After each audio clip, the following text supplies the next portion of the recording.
Hello everyone, I'm Judea Maristio Playar. Today we'll explore something we use almost every day without even noticing it. The measure of central tendency.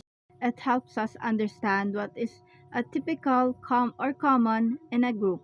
It's just a way to find the center or the typical value in a set of data.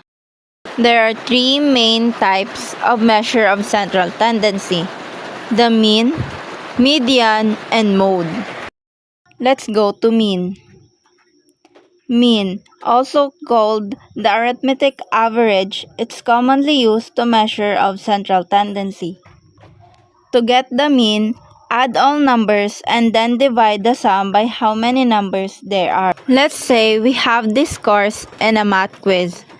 25 plus 20 plus 18 plus 18 plus 17 plus 15 plus 15 plus 14 is equal to 142. Then divide by the number of students, which is 9. 142 divided by 9 is equal to 15.89. So the mean score is a 15.89. This means that on average, the student scored about 16 in the quiz.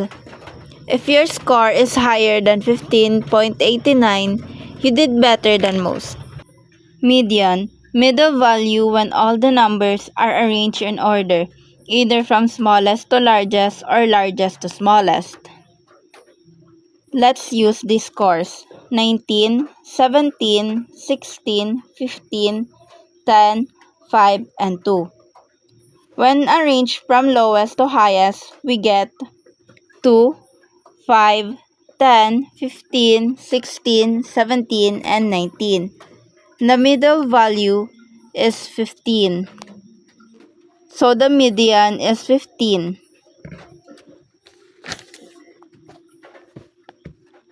If there's an even number of scores, you get the average of the two numbers. For example, 2, 5, 10, 15, 16, 17, 19, and 30. The middle value number are 15 and 16. And then divide by 2. 15 plus 16 divided by 2 is equal to 15.5.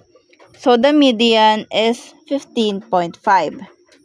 The median tells us the midpoint, half the students scored below and half scored above. Mode, the number that appears most often in a set of data. Let's look at these scores again. 54, 54, 54, 55, 56, 57, 57, 58, 58, 60, and 60. The number 54 appears 3 times, more than any. That means the mode is 54. The mode is very useful for knowing what value appears most frequently. For example, in a survey about favorite fruits, if most students choose mango, then mango is the mode. Let's review what we've learned today. The mean is the average. We use the mean when we need precise average. The median is the middle value. The median when we want to know the middle position. The mode is the most frequent value.